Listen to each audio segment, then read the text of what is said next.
పద్దెంది పడిమెట్ల పైకెక్కి గుడికేగు భక్తులకు ఎదురొచ్చే బంగారు స్వామి ఇరుముడులు స్పృశించి శుభమును దీవించి జన బృందముల చేర జగమేలు స్వామి తన భక్తులొనరించు తప్పులకు తడబడి ఒక పక్క ఒరిగెన ఓంకారమూర్తి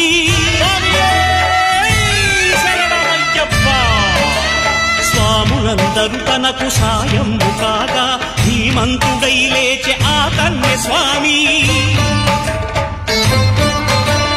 పట్టబంధము వీడి భక్తతతికై